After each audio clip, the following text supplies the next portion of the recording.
Fusiliers' 25th of April is an important anniversary. It commemorates the Battle of Gallipoli in 1915, when the Royal Fusiliers and the Lancashire Fusiliers stormed the beaches at Cape Helles. And the Lancashire Fusiliers won eternal glory with, as the saying goes, 6 VCs before breakfast. But we've been tracing another story, that of the Fusiliers fighting the Italian campaign in 1943-45. And that also culminates on 25th of April, Italian Liberation Day. In the first two films, we followed the landings at Salerno in September 43, the hard slog of the mountains of southern Italy, and the desperate battles over the winter and spring of 43-44 to unlock the Gustav line at Monte Cassino. And then finally, on 4th of June 44, 2 days before D-Day, the capture of Rome. This film will continue the story right through to the end, to the liberation of Italy and the final German surrender. We know, with the benefit of hindsight, this was the last year of the war, but until the crossing of the Po in April 1945, the Germans and their fascist allies put up a coherent and effective defence. There was nothing inevitable about the outcome. But even recognising that contingency, not inevitability, best describes the campaign, this is only part of the story. For Italians, this period marked the fundamental sloughing off of the stain of fascism and the country's move towards being a liberal democracy. This required the Italians to fight fascism and to support the Allied military campaign, both bloody and self-sacrificing efforts, while establishing norms of democratic government that had been previously missing. These three campaigns, the conventional military campaign, the partisan struggle and the political manoeuvring, all occurred concurrently, interacting with each other and influencing each other. It is a story that Fusiliers can be intensely proud of. This is not just about battles won or lost, but how, together, 45 million people were given a better future. For the Royal Fusiliers, the Italian campaign remained their focus. All 4 overseas service battalions fought in Italy, the 1st and 9th Battalion right through to the bitter end. The 9th Battalion having had the distinction of landing at Salerno too. The 2nd Lancashire Fusiliers, who had fought alongside Royal Fusilier battalions at Cassino, also fought their way up Italy and were part of the final battles to break the Gothic line and exploit into the Po Valley. The Royal Northumberland Fusiliers in World War II were specialist infantry support battalions, and in Italy, their 1st and 2nd battalions operated as machine gun battalions, with the Vickers heavy machine gun. Truly, Italy was a Fusilier campaign. We cannot hope in this film to cover every battle. What we can do is give a sense of what it was like, what were the main challenges, and what was the context, the reason why. With the capture of Rome on 4th of June and the D-Day landings on 6th of June, Operation Overlord, the strategic value of the Italian campaign to the Allies changed irrevocably. Henceforth, the main effort would be in Northwest Europe, and it would always have the first call on resources. In truth, the switching had occurred earlier, affecting, for example, the timing of the Anzio landings, which had to be completed before the landing craft required to be moved to Northern Europe. But the effect of being on the subsidiary axis as the campaign developed became even starker. Nonetheless, it was important for that main effort that pressure was maintained on the Axis forces in Italy. It fixed German forces that might otherwise have been redeployed elsewhere. And with the prospect of final victory now at least a reasonable glimmer, the future shape and nature of post-war Europe was uppermost in many minds, ensuring that Italy moved from being a fascist state to a modern democratic one was critical. Political considerations and military campaigning were converging. As part of that, supposedly dismissed and in the background but never quite lost, was the ghost of Churchill's soft underbelly of Europe idea. As an agreed grand strategic objective, the idea of an advance from North Italy through the Ljubljana Gap and onwards to Graz and then to Vienna had been dismissed in favour of the decisive victory in Northwest Europe. But the British feeling remained that the more territory that the Western Allies could liberate, the greater their bargaining power in the post-war settlement. They are worried about Stalin, the Americans less so, but in British eyes, taking Vienna would help the Western Allies' cause. That distant vision remained and rose again in the last months of the war. General Clark's decision to seize Rome, rather than pursue the retreating 10th Army after the breakthrough at Monte Cassino, gave the Germans a chance to regroup and establish new defensive lines to the north.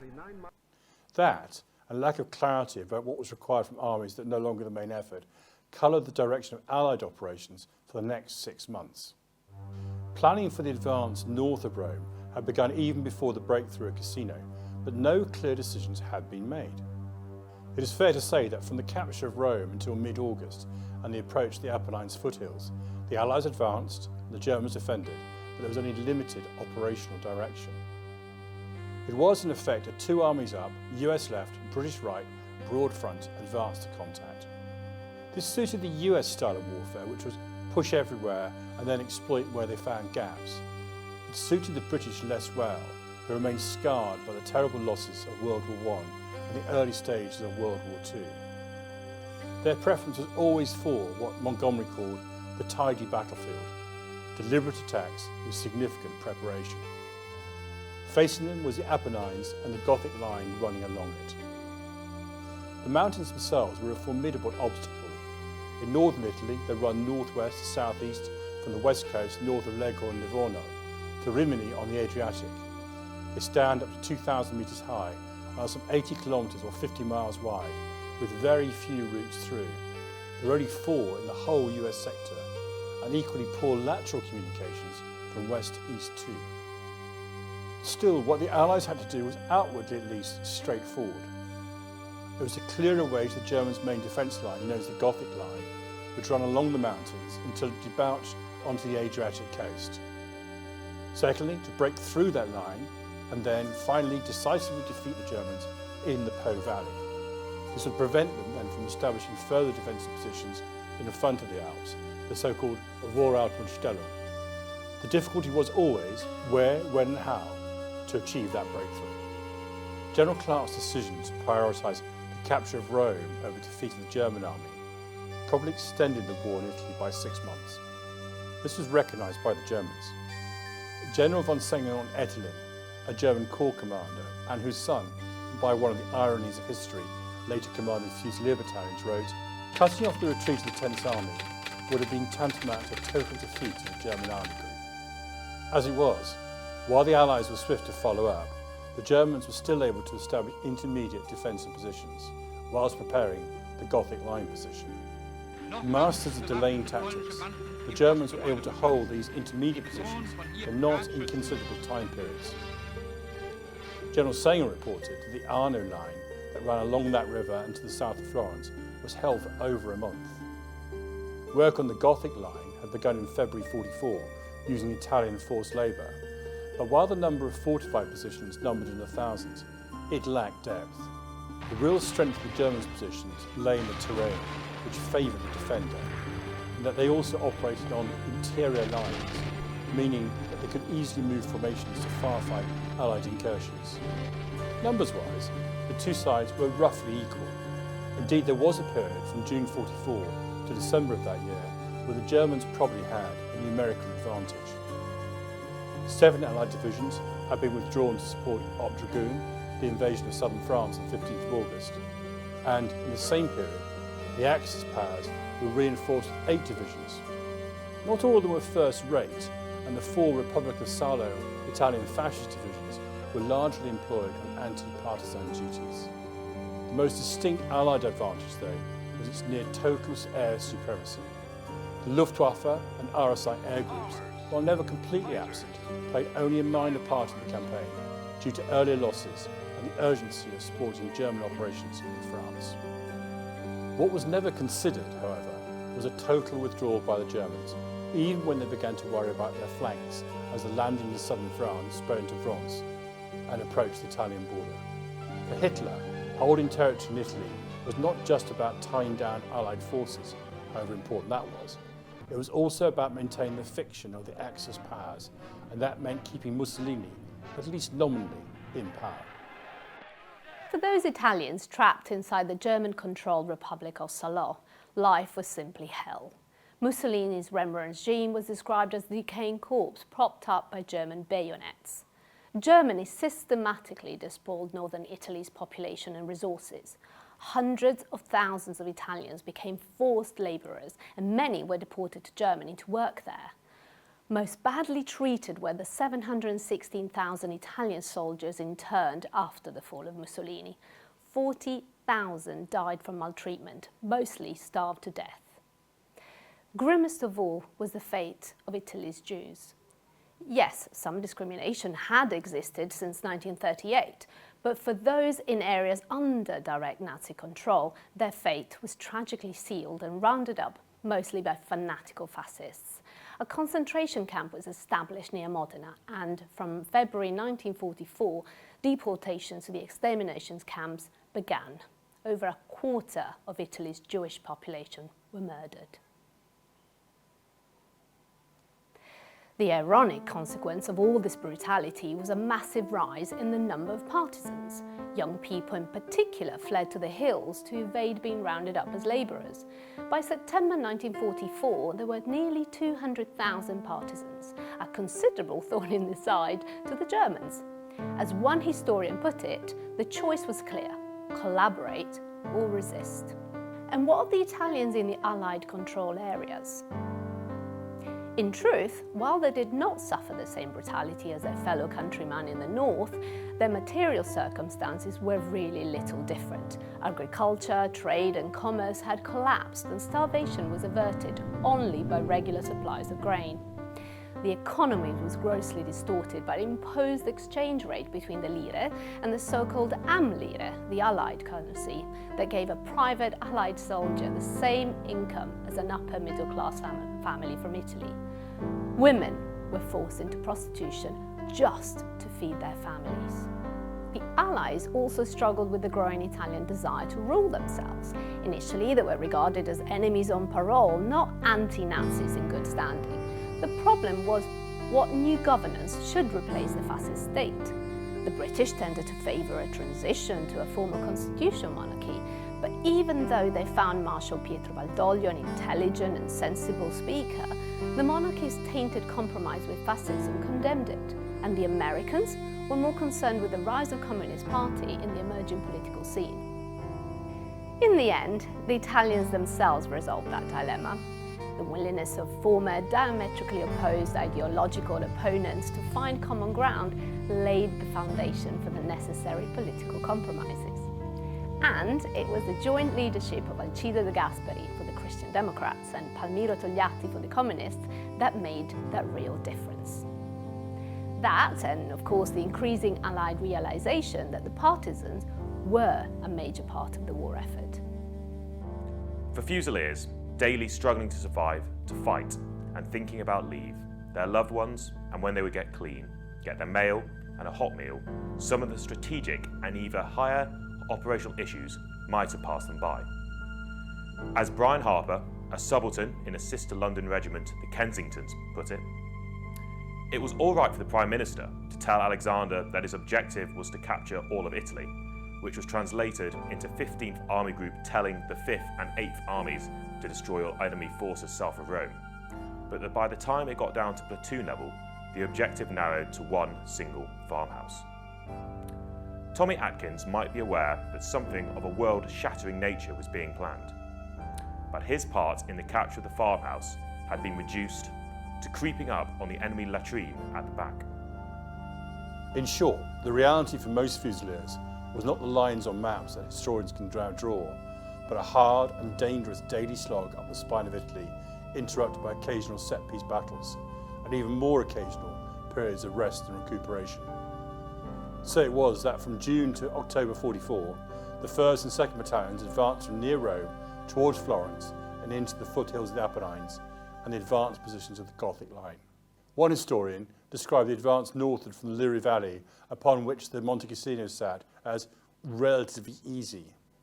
But as in the advance of the Gustav line earlier, every river line was a defensive barrier, often held tenaciously by the Germans, who might then withdraw once they achieved the requisite delay. As an example, a brigade attack on the 18th of June by 1st Royal Fusiliers and 1st 5th Gurkha Rifles against two villages, Cittadella for the Gurkhas and Ripa for the Fusiliers, on the river Chiaschio, turned into a 2-day pitched battle. The commanding officer of 1st Royal Fusiliers, Lieutenant Colonel Buchanan, was wounded. Many of his A Company, having attacked all day, were killed and wounded and were still short at midnight of their objective. It took a brigade-directed 2-battalion attack on the 19th of June to finally capture Reaper, by which time the majority of the Germans had withdrawn. Courage there was aplenty. Fusilier Napoli of 2nd Royal Fusiliers earned a DCM for his actions at Terra Rossa, where he found himself in charge of a group of otherwise leaderless men. Holding an advanced position at Civitello in mid-July, 2nd Royal Fusiliers, under furious bombardment, were reduced to 3 companies. W Company was left with 1 officer. The RSM and IO were both wounded, and the Padre, Reverend P.R. Wanzi, was awarded the MC for his courage under fire. The regiment was also represented at the award ceremony of the VC to Sepoy Kamal Ram of the 3rd/8th Punjab Regiment by His Majesty King George VI on 26th of July in Siena.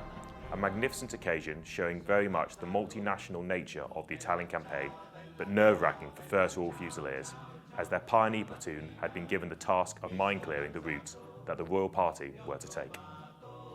The big picture, however, kept breaking in. Approaching Florence in early August 44, looking for a bridgehead over the River Arno, 1st Royal Fusiliers encountered patrols of Italian civilians looking to help them. And when both the 1st and 2nd Battalions arrived in Florence, they found that the Committee for National Liberation, the CLN, the coordination organisation for the representatives of all the political parties, had established a functioning civil government. This was a first, but very much a harbinger of the future. The growing military value of the partisans was recognised by the Allies, who in June 1944 appointed, then parachuted into northern Italy, a commander, General Raffaele Cardona.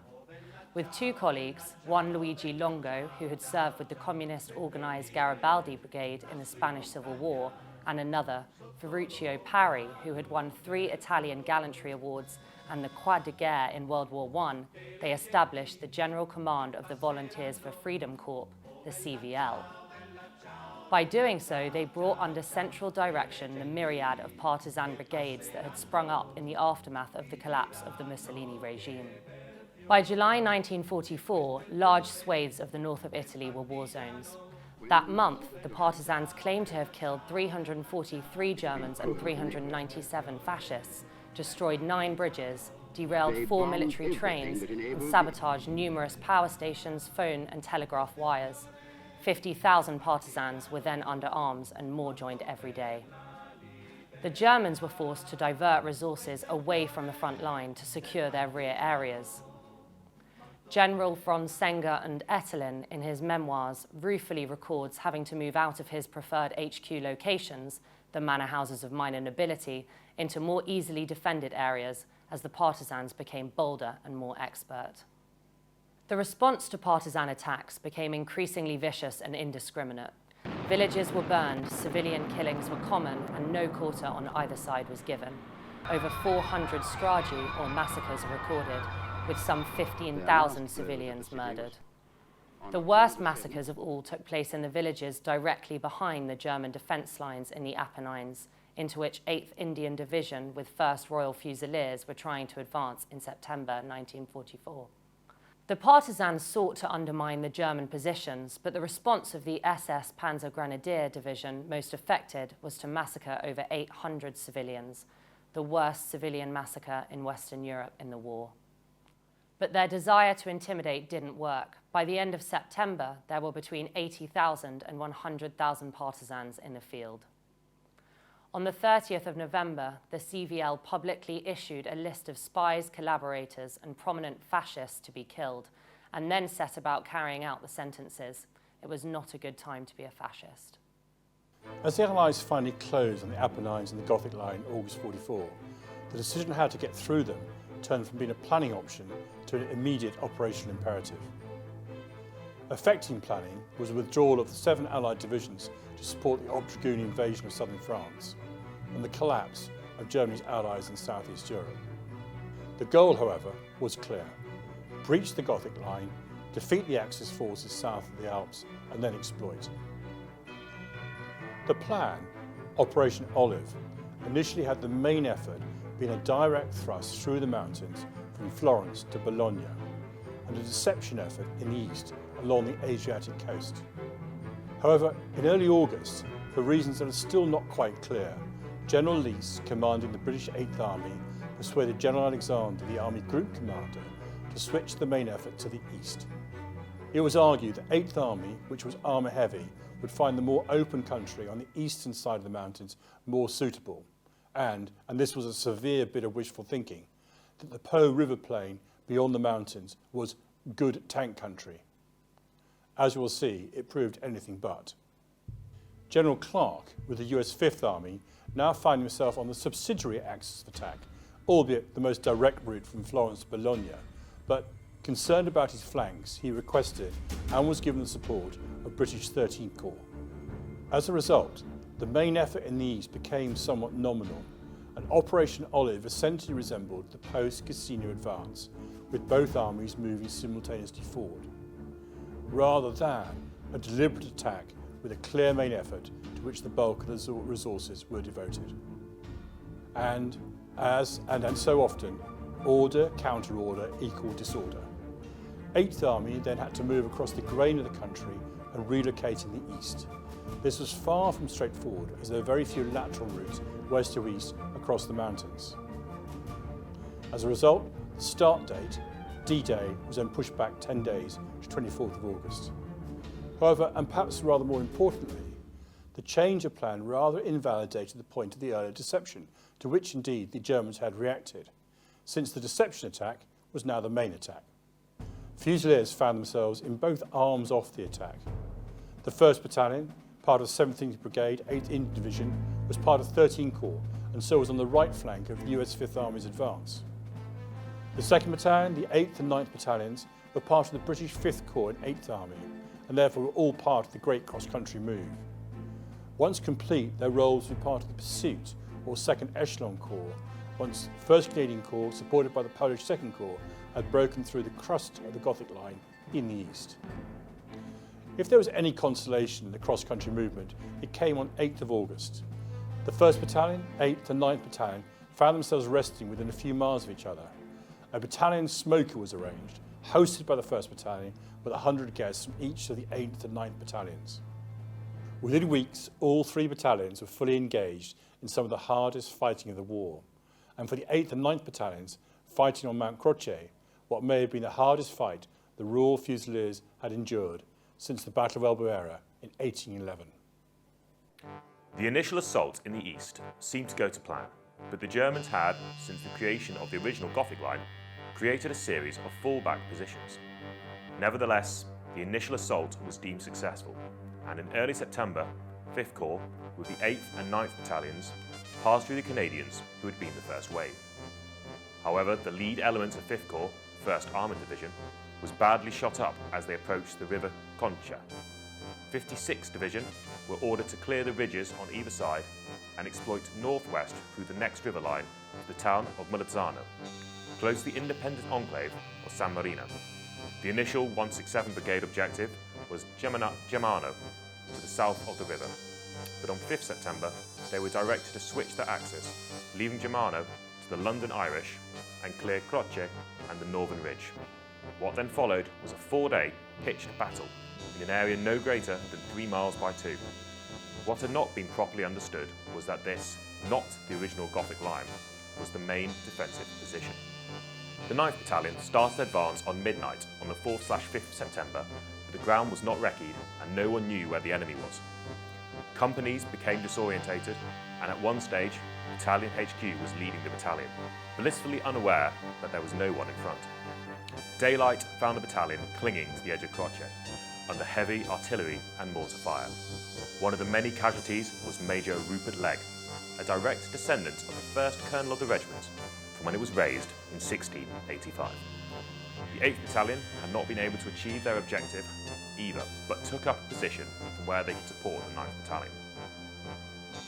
There then followed nearly 48 hours of attacks by the 9th Battalion, often reinforced by the 8th Battalion, and responding counterattacks by the Germans, who, by the morning of the 7th, had recaptured most of the village. In the end, it was a coordinated brigade attack, preceded by a partial withdrawal of the 8th Battalion, so as to allow the artillery to be used effectively. That allowed the capture of the village in the afternoon of 7th September. Even then, the Germans had not finished with them, and an armoured counterattack reduced the size of Y Company, 8th Battalion, to 3 men. It was only the arrival of Sherman tanks that finally drove off the German armour. That and infantry reinforcements to hold the gains made. Croce had been taken. Eventually, on the night of the 8/9th September, 96 hours after they started, the battalions were able to withdraw to their B echelons to recover. A 9th Battalion chronicler recorded, "The battlefield was a terrible sight. Dead, enemy and Fusiliers lay across each other where they had fallen fighting at close quarters. Burnt out Sherman tanks, Bren carriers lying on their side, the church spire, decapitated by a shell, stood jagged and grotesque." Congratulations flew into the battalions, including one from the GOC 8th Army, but the losses were large, around 190 casualties in each battalion, and the 8th Battalion had had 10 officers killed. Croce, it had turned out, was the key to that part of the Germans' defensive line, hence their determination to fight for it. The 8th Battalion had one more large battle to fight, Mulazzano, some 10 kilometres further northwest. Following Croce, time was spent on reconnaissance, and the joint 8th and 9th Battalion attack was first delayed 24 hours for more preparation and preceded by a massive artillery bombardment. This method, while slower, worked. But this was also the end for the 8th Battalion, which on 23rd September was amalgamated with the 9th, and indeed for their sister brigade, 168 Brigade, which was disbanded and their troops dispersed. In honour of the service of the 8th Battalion, the 9th Battalion renamed all of their companies from A, B, C companies to X, Y, Z. The pressures that had forced the amalgamation of the 8th and 9th Battalions were felt throughout the Allied forces, but their overall mission remained the same: to put sufficient pressure on the Germans to prevent them from sending their forces to intervene in Northwest Europe or against the Soviets. The Allies had made progress, however. By late September 1944, in the west, the US 5th Army had captured the high grounds of the Apennines and their forward units were within 15 miles of Bologna. In the east, Rimini, on the Adriatic coast, was in Allied hands, and riverline by riverline, the 8th Army, with their British, Canadian, New Zealand, Polish and Jewish brigade soldiers, clawed their way forward. Fighting remained fierce, however. On 21st, 22nd of October, 2nd Royal Fusiliers Mortar Platoon fired over 5,000 rounds in defensive fire tasks to break up German counterattacks. This had followed an assault river crossing by the 2nd Battalion over the River Savio that all of the specialist equipment, Bailey bridges, assault boats and personnel, whether it be Royal Engineers, ferrymen, beachmasters, that had characterised the crossings of the Rapido and Garigliano. And that was the nub of it. Many of those personnel and their equipment had been removed from theatre. By October 1944, at the operational level, the Allies could fix the Germans, but lacked the capacity to decisively break through. In General McCreary's words, "We had virtually shot our bolt. We were starved of supplies, we were battle-weary, depleted, depressed, outnumbered, and generally mucked about." The Allies were also being forced to find more formations to deal with crises. The German withdrawal from Greece in October 1944 precipitated a civil war, and the British were forced to send a division to keep the peace. 4th Division was chosen, and in November, 2nd Royal Fusiliers embarked for Athens. General McCreary summarised it well. It was like trying to pull a rabbit out of the hat, to discover not only was there no rabbit, but someone had stolen the hat too. For the Germans, however, the shortening of their defence lines meant that their supplies improved and they could reinforce Italy, and they did. A Fusilier patrol capturing a German forward position was astonished by the supplies: fresh Danish butter, good quality tinned ham and cigarettes. Good use was made of the loot, but it was the contrast with their own meagre rations that rankled. The net result, recognised first by General Alexander, was that significant offensive operations would have to wait until the spring. When he became Supreme Allied Commander of the Mediterranean in December 1944, he put a stop to what he saw as pointless, minor offensive actions and began preparing for a decisive operation.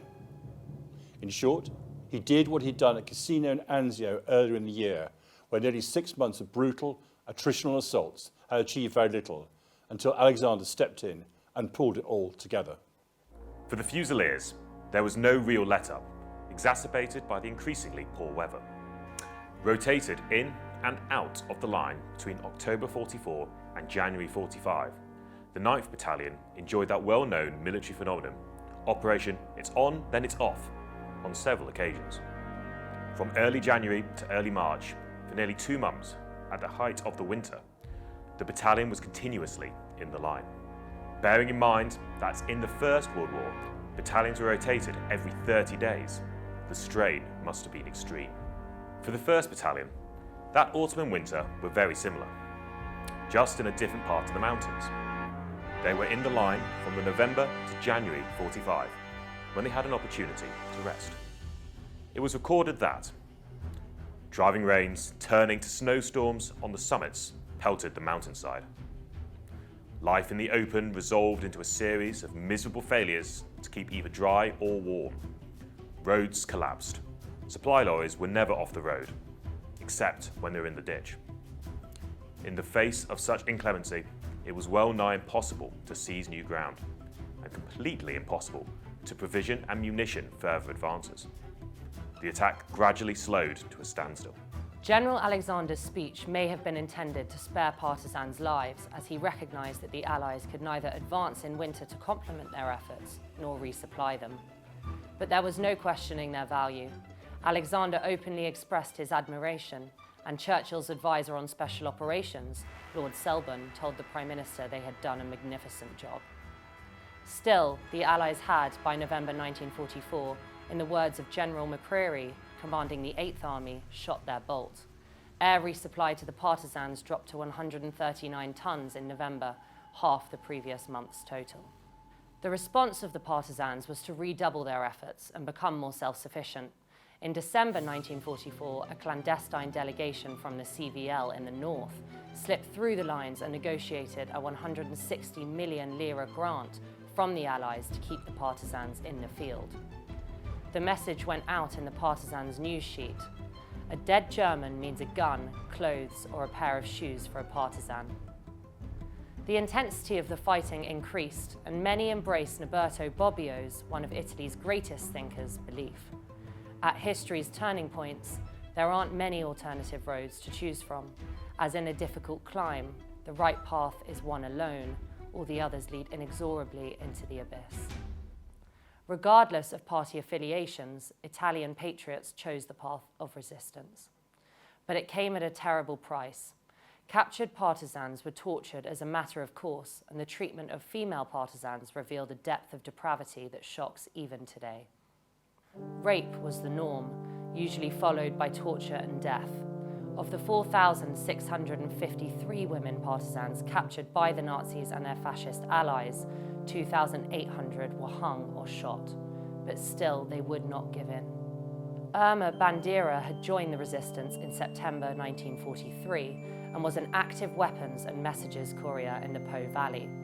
Captured by the SS, she was tortured, blinded, and then shot near her parents' home. She had given away nothing, and her memory then inspired the creation of another partisan brigade named after her. After the war, Irma Bandera, along with other female resistors, was awarded the Gold Medal for Military Valour, Italy's equivalent of the Victoria Cross. She is one of only 19 female recipients to date. Over the winter, the overall strategic situation clarified. Despite occasional surprises, like the Bulge offensive of December 44, matched by a lesser-known attack in Italy against the US 92nd Division, who were exclusively African-American, Germany and her remaining allies were on the strategic defensive. On all fronts, the allies were at Germany's 1939 borders. Since it had been agreed at Yalta that only an unconditional surrender would be acceptable, the two challenges for the allies were: one, how to defeat the still formidable German defences, and two, delineate what the future post-war Europe would look like. For politically aware commanders, the second task loomed large. In Italy, there had been a significant change of commanders. General Alexander was now the Supreme Allied Commander of the Mediterranean. General Mark Clark was the Army Group Commander, and Generals Truscott and McCreary were commanding US Fifth Army and the British 8th Army respectively. This mix proved fertile and effective. Above all, General Alexander was determined that the breakout into the Po Valley and then the subsequent crossing the Po itself would be decisive. There would be no falling back for the Germans to their Voralpenstellung. His first task was to persuade the Allied Chiefs of Staff to let him have the resources he needed, especially the specialist equipment and personnel that had been stripped out from Italy after the Battle of Anzio. In this, he was greatly eased by Churchill, who still had half an eye to the line of advance to Ljubljana and on to Vienna. There are also still preliminary obstacles to be cleared. While the majority of the Allies simply had to sit out the brutal winter conditions, a small operation in early February secured crossings over the River Senio and Santerno. The 1st Battalion were the reserve battalion for that crossing, but what really impressed them was not the quality of the opposition, which was relatively light, but the sheer scale of the river's banks. The streams themselves were small, barely 3 metres in width in places, but the banks on either side were the size of 2 double-decker buses piled up. This required bridging tanks, Bailey bridges, artificial moonlight, and, to winkle the Germans out, flamethrowers. Further north, the Germans had broken the dikes to flood the countryside, and so, when the offensive finally began in late March, many of the operations were effectively amphibious operations with closely coordinated tactical air support. Both the 1st and 9th Battalions Royal Fusiliers found themselves supporting Royal Marine Commandos, the 9th Battalion being directed on the 5th of April to secure the strip of land to the east of Lake Comacchio prior to the commandos' assault. Conditions were difficult though. At one point, the 9th Battle Patrol were wading waist deep in mud and water to reach their objective. But the Germans were broken. Once the main attack was launched, pursuit was relentless and their rear areas, due to the intensity of partisan attacks, unsafe. Alexander's intent, which he definitively asserted, was that the Germans were to be decisively defeated south of the River Po. There was to be no more bagging of towns for vain glory, such as had diverted General Clark's attention after the breakout from Cassino. The Po crossing may have had the benefit of all the specialist technology and resources that were available. There was still a need for raw courage. Late in the afternoon of 24th April, the 9th Battalion had secured a toehold on the far bank, but it was tenuous and the divisional commander had switched the majority of the engineer equipment to 169 Brigade, leaving 167 Brigade and the 9th Battalion to make do as best they could. Assault boats were ordered up, but the battle patrols officer, Lieutenant Duthala, was impatient and, stripping off, swam 600 metres under fire to recover a German boat tethered on the far bank. Later, one of the 2 assault boats was stuck on the far side after its ferryman was wounded. Corporal Smith of W Company swam over, rescued the wounded ferryman and pushed the boat under fire back to the home bank.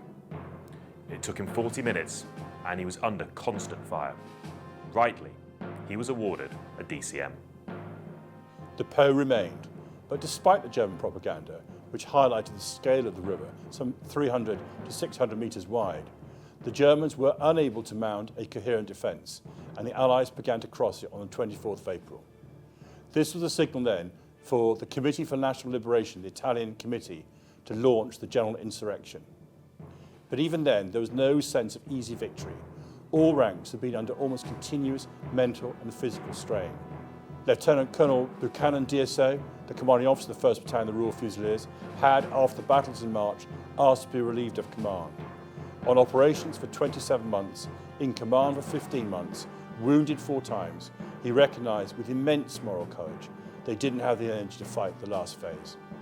The death of Hitler on the 30th of April precipitated the final collapse of the German effort, and local commanders contrived to surrender to the Western Allies rather than the Soviets.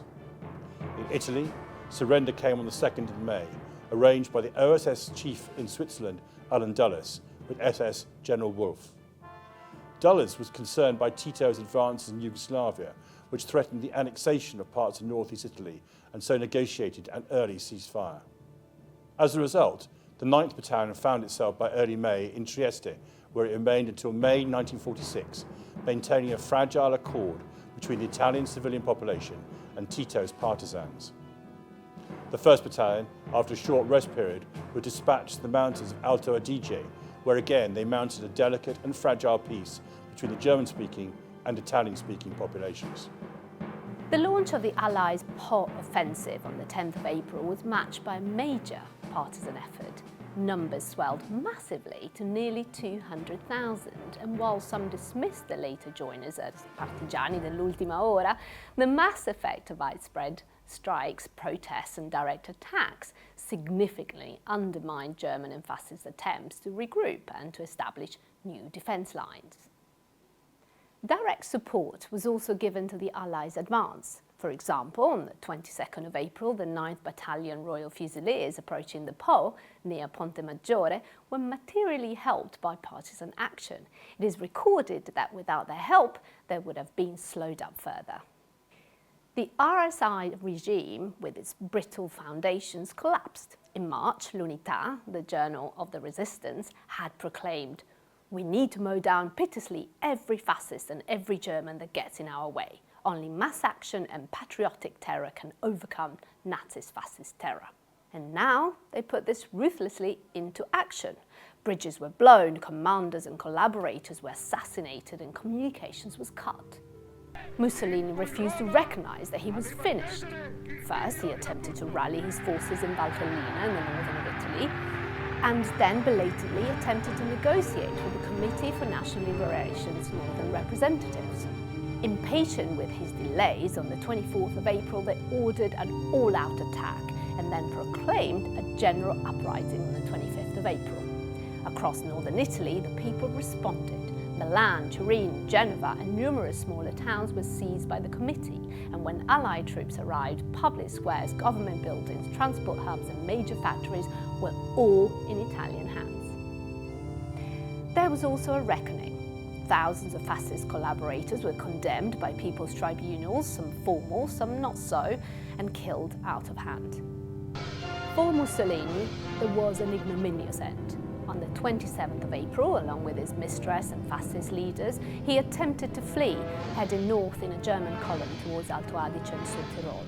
Stopped at a checkpoint, he was eventually recognised and, the following day, executed along with his mistress. The bodies were then taken to Milan and strung up. 3 days later, Hitler committed suicide.